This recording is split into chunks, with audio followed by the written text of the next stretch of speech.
Welcome to the podcast. I'm Rosa Coelho, your host, lifestyle entrepreneur, health coach, and speaker.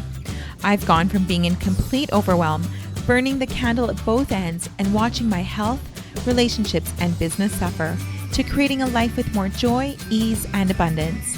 If you're ready to let go of the overwhelm, reclaim your health, and push past your comfort zone so that you can unleash your next level of success to create a greater impact, then sit back as we delve into conversations, as well as bring on guests to share with you tools, knowledge, and real action steps to get you there. Listen in, because you never know when you may hear something that changes everything. Hello and welcome to another wonderful week. I'm always so thrilled to have you join me. Before I get into today's episode, which is one that I wasn't so sure I was going to talk about, and then I thought, you know what, I'm just going to do it. So I'll get into that in a minute. But first, I want to share this incredible success story from one of the ladies in the Simply Strong program. And every check-in that I do with them, they do 2 check-ins personally through private messaging. And one of the questions that they answer is, what is going well so far? So this person wrote, I'm getting better at tracking and finding what food I go to when I'm stressed. Exciting news. I started at 218 pounds and this morning my weigh-in was 208. Woohoo, I will take that. I absolutely love that. Not just the weight loss, but this person is growing in so many ways in terms of the amount that they're learning. They're learning so much about their food, and there's certain things that they've been also cooking at home that they realized they were buying packaged before because they thought it was simpler. But when they finally started to really tune into the ingredients, the macros within those ingredients, they realized that it just wasn't a great option. And so there's been so much incredible aha moments for her. And I love that. I love that part of the journey, because Simply Strong really isn't just a 6-week program. It's an education. And there's 6 master classes that the ladies listen to within the program. So there's learning and doing at the same time. If you're interested in Simply Strong, if you're a lady in your 40s and beyond, and you're like, my weight has just been stuck no matter what I do, it's just not shifting at all, then have a look in the show notes, or go into my Instagram in the bio, and you will see the link to the Simply Strong program, and you could just learn more information there. You can always send me a message on Instagram as well if you have any questions. So that's Simply Strong. Okay, let's get into today's episode. Today's episode, I wasn't so sure I was going to talk about this topic, but it's come into my life again recently, and it's had such a profound impact already in such a short time. And that is the power of gratitude and keeping a gratitude journal.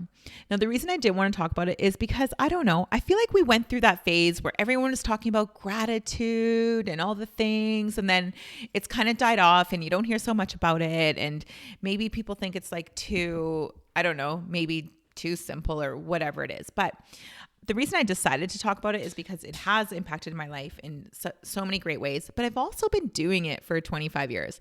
This isn't something that 25 years, not quite. I've been doing it for about 20 years. This is not something that has just come and gone for me. I have done this practice for a long time. Yes, I take breaks from it for sure. I hadn't done it for quite a few months until again recently, but every time I just go, oh, it really gives me so much. It's helped me through really challenging times, and it's also helped me to really appreciate and celebrate the good times too, which is incredibly important. But one thing I'm doing a little differently with gratitude, and this is the part that I wanted to share, is, well, actually, let me back up a little bit. Let me share how I keep my gratitude journal, just because I think that when we understand how something's done practically, we're more likely to also give it a go. I keep it really, really simple.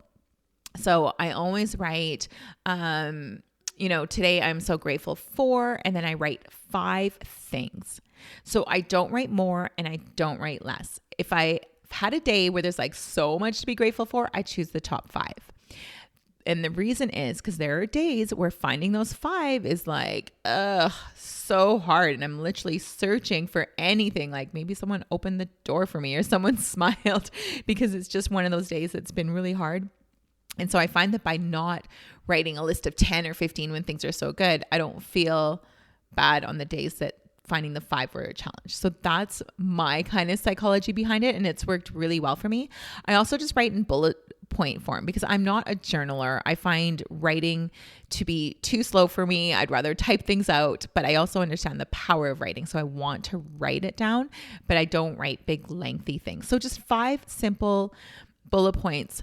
What's fascinating is as I look back at those journals, it's amazing how much I get out of it. And I know exactly where I was in my life during those times, just from like the everyday little activities that I was grateful for. I also had an auntie who she's passed on, and I talk about her often because she's my auntie that I went to Mexico with for alternative treatments for cancer, again, when I was in my early 20s. And I remember telling her that I kept this gratitude journal. And when she became really sick and towards the end, she actually confided in me one day that she decided to do the same thing. And I was like, wow, like I had no idea that what I had said had really like sunk in, but she was a special person. So I'm not surprised that that would be something that she would want to do, but she hadn't really she hadn't really told me until then. And then when she passed, this was so interesting. We found the journal, and on the exact day that she passed, a year prior, she had written something like, "I'm grateful for all the books I have. They're like old and new friends." And I thought, wow, like she loved reading. And I just thought, I don't know, there was just something so profound about that, and just showed me like the power of learning and education and growth. And that's what she was all about. So like I said, I've been keeping this gratitude journal for years on and off, but I switched up how I did it probably a few years ago now. And that's when I was going through my divorce. I don't talk a lot about my divorce. I don't really like to talk about personal things too much, and I definitely don't go into details, but at the end of the day, it just is what it is. And that's where I'm at. But I remember during that time, it was really like gut-wrenching, difficult time. And Dave Hollis, who's married to Rachel Hollis, was also going through a divorce where I got the impression that he too didn't want it and was maybe a little bit blindsided by it. At least that was the position I was in, and I felt like that's how he was as well.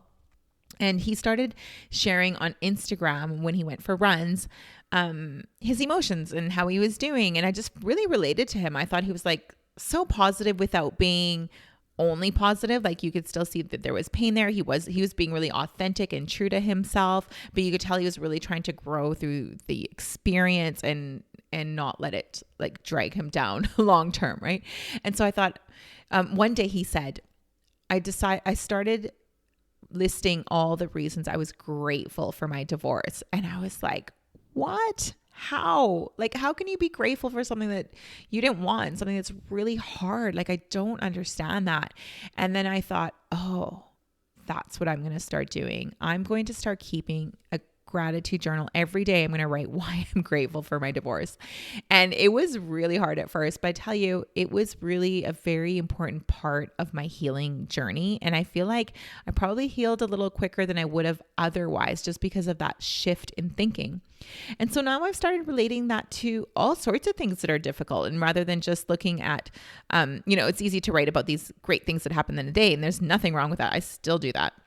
But if I'm going through a hard time, I try to just shift it a little bit. And I was thinking about how this can relate to health. Like if you are feeling like you're in a stage with your health where, you just don't feel like yourself, you can't seem to shift the weight, you're exhausted all the time, maybe life is feeling like a little bit out of control, or you've started, you're looking for a new plan, or you started a plan, but it's, you're off and on and it's not quite working, all the things.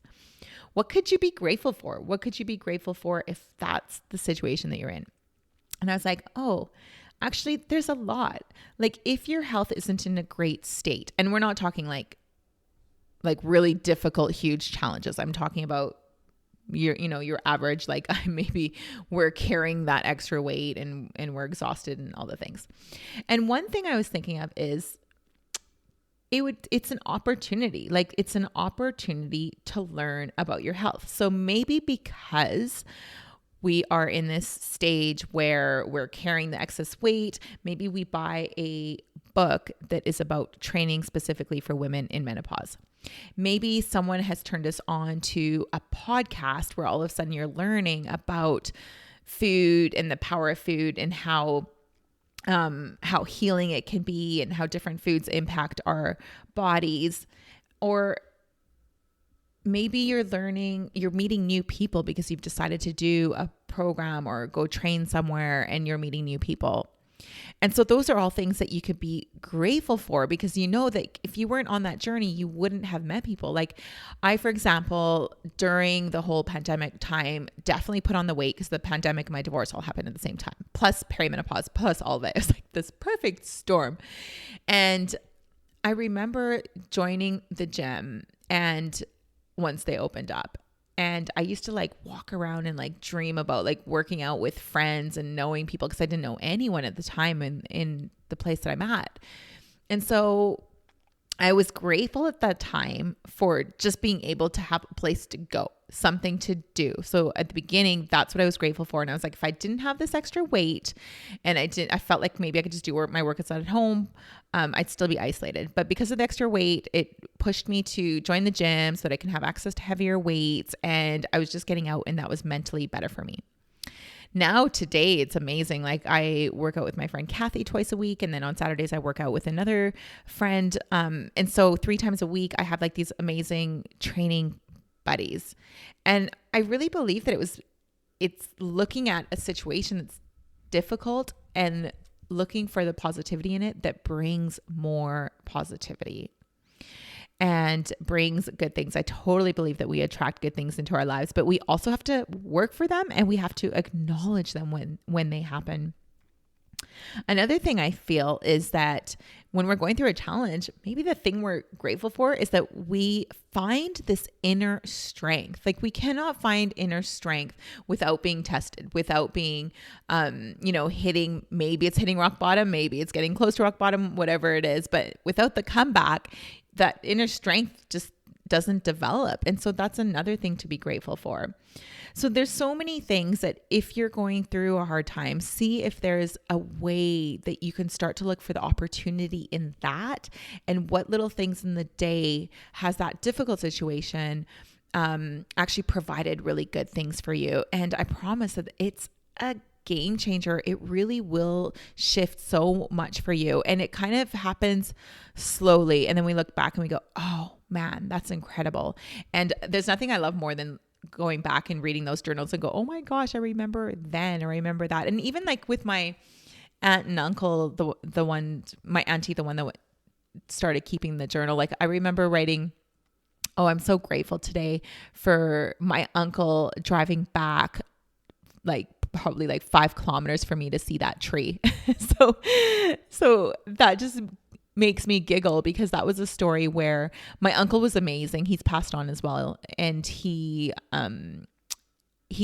both loved nature. My auntie was from Madeira Island. My uncle is from Portugal, but they lived on this island called Salt Spring Island. And so they had this little hobby farm, and she was a florist. They loved just the simple things in life. And I know that they had such an impact on the way I look at the world just from spending so much time with them when I was younger. But I remember we were driving, and I was probably like in my early 20s, and my uncle goes, Rosa, did you see that beautiful tree?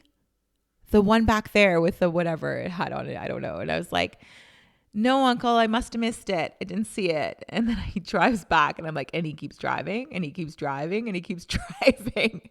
And then he's like, here it is. Isn't it beautiful? And I was like, because I was so young, I was like, okay, note to self, next time just say you saw it.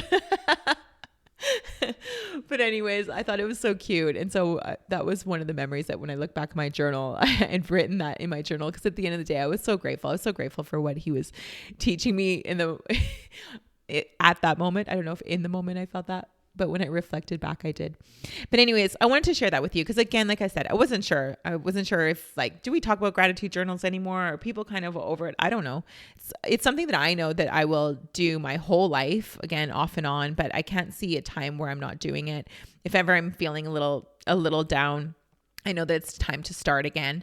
And I like to do it for 30 days minimum. Sometimes I'll go for a few months and do it every single night, but 30 minutes really is the minimum you want to do it if you want to feel the impact of it. So totally recommend you do that. If you do keep the gratitude journal, let me know, tag me on Instagram, or even just like private message me. I would love to hear what your experience is with it, or if you've kept one already and it's had an impact on you. I just love hearing from you. Okay, beautiful friend. Thank you so much for listening to another episode. I can't wait to chat with you again next week. Have a great one. Thank you so much for listening in today. I know time is precious, and I'm grateful you shared yours with me. It would mean the world to me if you felt an impact, a moment of inspiration, or learned something new. If you would share it with those you care about and leave me a review on iTunes. I'd love to know what spoke to you or what you'd like to hear more of. Your sharing and leaving a review would help so much on this journey to making an impact on as many people as possible. It's worth it. I know from experience, there are moments when something we hear has the possibility of changing everything.